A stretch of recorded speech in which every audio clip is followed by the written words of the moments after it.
دوستانو په دې هیله امید چې راته روغ جوړ به وئ. د انګلیسي زده کړې پروګرام ته یو ځل بیا درته هرکلی وایم. خوږو دوستانو، نن په ډېرو مهمو لغتونو باندې خبرې کوو. عبارت دي له کان او کانټ څخه. کان، کناټ یا کانټ لنډ خلط او یا کناټ. خوږو دوستانو، سم په غور سره فکر ورته کوئ. بیخي زیات استعمالېږي دا لغتونه او ډېر مهم دي، بالخصوص بیا د محاورې لپاره. محاورې لپاره نه یوازې بلکې په هر ځای کې دا استعمالېږي. تاسو به شاید بیخي زیات لیدلي هم وي. دوستانو، لومړی راځو د کان او د کناټ لغوي معنی کوو. لغوي معنی د کان او د کناټ چې ده، د کان معنی کول، د یو کار کول یا توانېدل په یو کار نه، د یو کار په کولو باندې توانېدل.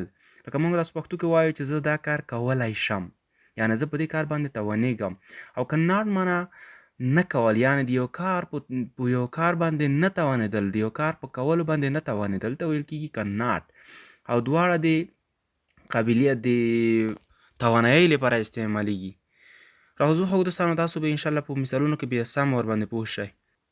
راځو د مثالونو څخه دمخه سټرکچر زده کوو.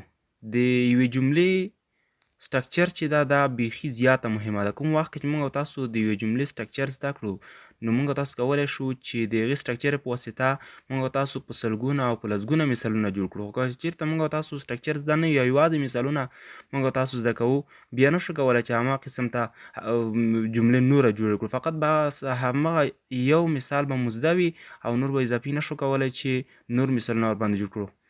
دوستانو، د کان او د کناټ سټرکچر چې دا هم د زمانې په ډول ده. لکه زمانه چې 4 سټرکچر لري، دا هم 4 سټرکچر لري. خو انشاءالله ډېرې په اسانۍ سره به زه درته وښیم. لومړی سټرکچر چې د هغه مثبته سټرکچر ده. مثبته سټرکچر یعنې په یو کار باندې د توانېدلو لپاره استعمالېږي. او څه ډول جوړېږي مثبته سټرکچر؟ لومړی به تاسو راشئ، سبجیکټ به راواخلئ. سبجیکټ لومړی به سبجیکټ دلته په سر کې ورته کېږدئ. او سبجیکټ څه ته ویل کېږي، دې په اړه مو مستقله ویډیو جوړه کړې ده، خو بیا هم ستاسو د اسانتیا لپاره دلته راوړمه. دغه لغتونو ته خوږو دوستانو سبجیکټ ویل کېږي. وي، یو، دی، هی، شي، ایټ، دغه ته سبجیکټ ویل کېږي. لومړی به تاسو راشئ دوستانو، په سر کې به سبجیکټ ولیکئ، او له سبجیکټ وروسته به تاسو کن راواخلئ، کن، او له هغې وروسته به ورب راواخلئ او بیا به جمله پوره کړئ. کم معنا کمپلیمنټ، د جملې پوره کول. مثال کې تاسو ورباندې پوهیږئ. مثال ته ګورئ. سبجیکټ، له سبجیکټ څخه ما آی راخیستی دی. لا هم تاسو وګورئ په د سبجیکټ فایلونو کې دغه د خوږو دوستانو آی، همدغه آی مې راواخیست. د سبجیکټ له لیست څخه مې همدغه وای آی اختیار کړی. وبخښئ خوږو دوستانو. او له هغې وروسته دلته پاس لیکل شوي دي چې بیا به کن ولیکئ. کن، نو مونږ راغلو دلته مو کن ولیکه، له سبجیکټ څخه وروسته کن. او له هغې وروسته دلته پاس په سټرکچر کې لیکل شوي چې بیا به ورب ولیکئ. ورب، نو مونږ راغلو دلته مو ورب ولیکه.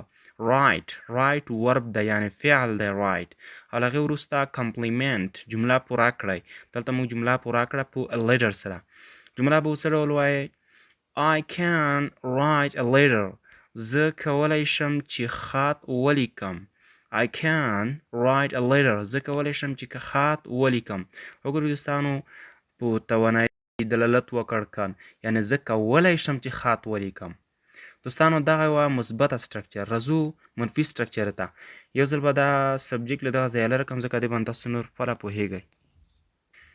دغه د خوږو ملګرو، دغه بیا منفي سټرکچر ده. منفي یعنې کوم وخت کې چې موږ تاسو وایو چې زه په دې کار باندې نه توانېږم، د دې کار مخه نه وینم، زه یې نشم کولی، نو څه به وایئ؟ لومړی تاسو په دې ډول جمله جوړوئ. دا د جملې سټرکچر ده، یعنې جوړښت دی د جملې. جمله به دا ډول جوړوئ. لومړی به سبجیکټ ووایئ یا به یې ولیکئ، له هغې وروسته به کناټ ولیکئ. دلته پاس په مثبته سټرکچر کې کن و، خو دلته په منفي سټرکچر کې کناټ ده، یعنې زه نه توانېږم، نشم کولی دا کار. او له هغې وروسته بیا به ورب ولیکئ او بیا به کمپلیمنټ، جمله به پوره کړئ. دوستانو، مثال ته راځو. اول سبجیکټ موږ همغه آی راخیستی دی په همغه شکل باندې آی، او له هغې وروسته بیا کناټ. دلته کناټ یې چې راواخلئ، بیا دغه دی موږ همدغه کناټ لاندې راکوز کړی دی. تاسو به د کناټ په ځای بل کوم شی نه ور اچوئ، لکه همغه د مثبت سټرکچر په ډول. هلته مو کن راکوز کړ، دلته مو کناټ راکوز کړ. او له هغې وروسته دلته لیکل شوي دي چې بیا ورب ولیکئ. ورب مونږ دغه دی خو دوستانو همغه ورب مو بیا دلته راخیستی دی او له هغې وروسته وایي جمله کمپلیمنټ پوره یې کړئ. دغه د مونږ جمله په لیټر سره بیا پوره کړې ده. نو ګورئ دوستانو څنګه ویل کېږي I cannot write a letter. I cannot write a letter. زه نشم کولی چې خط ولیکم. دلته پاس څنګه وه I can write a letter. زه کولی شم چې خط ولیکم. خو دلته وایي I cannot write a letter. زه نشم کولی چې خط ولیکم. د یو مثال مې دې لپاره بار بار تکرار کړی دی چې ستاسو ښه په ذهن کې کینی، ښه مو زده شي دوستانو. که نوي مثالونه خو نور هم زیات دي، خو تاسو کولی شئ چې نور مثالونه په دغه جوړښت سره له ځان نه جوړ کړئ. فقط دا جوړښت ورته ګورئ، لومړی سبجیکټ لیکئ، بیا کناټ لیکئ، بیا ورب لیکئ، بیا کمپلیمنټ لیکئ. تاسو کولی شئ چې بیخي زیات مثالونه ورباندې جوړ کړئ. خبره انشاءالله بیخي درته اسانېږي. راځو دوستانو سوالیه سټرکچر ته. سوالیه سټرکچر دغه د خوږو دوستانو سوالیه سټرکچر.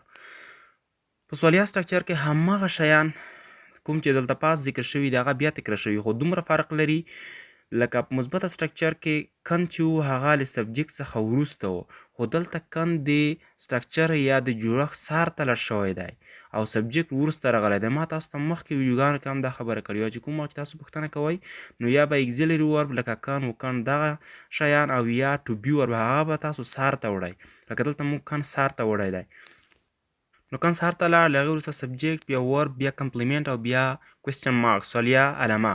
ګورئ تاسو مثال کن لاندې راخیستل شوی، سبجیکټ دلته مو آی سبجیکټ راخیستی، ورب دلته مو رایټ ورب راخیستی او کمپلیمنټ دلته مو لیټر کمپلیمنټ راخیستی او بیا له هغې وروسته سوالیه دغلته سوالیه مو هم راخیستې ده.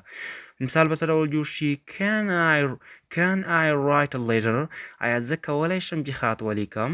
Can I write a letter؟ آیا زه کولی شم چې خط ولیکم؟ اسانه خبره، تاسو نه نور همدا قسم ته سوالیه مثالونه هم جوړولی شئ، خو فقط دغه سټرکچر ته ورته ګورئ، دا په پام کې ورته نیسئ. دوستانو راځو منفي سوالیه سټرکچر ته. دغه د خوږو دوستانو دا یې منفي سوالیه سټرکچر ده. په منفي سوالیه سټرکچر کې به تاسو کناټ راواخلئ، لکه څه ډول چې نوم څخه هم معلومیږي منفي سوالیه سټرکچر، یعنې منفي سوالیه سټرکچر. کناټ په تاسو راواخلئ، سار ته به یوسئ او له هغې وروسته به سبجیکټ ولیکئ، بیا به ورب ولیکئ، بیا کمپلیمنټ او بیا کوېسچن مارک یعنې سوالیه. ګورئ داسې دوستانو مثال ته لومړی مې کناټ درته لیکلی، پاسم په سوالیه کې په سټرکچر کې کناټ دی، دلته ما کناټ راخیستی او بیا هلته سټرکچر کې ویل شوي چې سبجیکټ راواخله، ما سبجیکټ په ځای آی راخیستی او بیا دلته ورب لیکل شوي، د ورب په ځای ما رایټ راخیستی او بیا کمپلیمنټ دی ما لیټر راخیستی. پوره جمله مې پوره کړې. خو بښئ دوستانو دلته زما څخه سوالیه علامه پاتې شوې ده، هغه به دلته تاسو ورکړئ. ګورئ دوستانو cannot I write a letter. آیا زه نشم کولی چې خط ولیکم؟ cannot I write a letter. آیا زه نشم کولی چې خط ولیکم؟ اسانه خبره ده دوستانو. انشاءالله په دې سټرکچر او جملو سره به تاسو ته بیخي اسانه شوي وي. دغه امید دی چې په تاسو باندې پوه شوي وئ او زده شوی به مو وي دوستانو. په همدغه ځای درس بس ته بیا راڅخه بیخي اوږدېږي. مو درس خوښ شوی وي نو ویډیو ته لایک در سره ورکړئ او ویډیو سره شیر کړئ د نورو دوستانو سره، او دوستانو زموږ یوټیوب چینل ULD ټیچر در سره سبسکرایب کړئ تر څو هره ویډیو تاسو ته په اسانۍ سره در ورسیږي. د بیا لپاره د الله په امان، الله مو مل شه.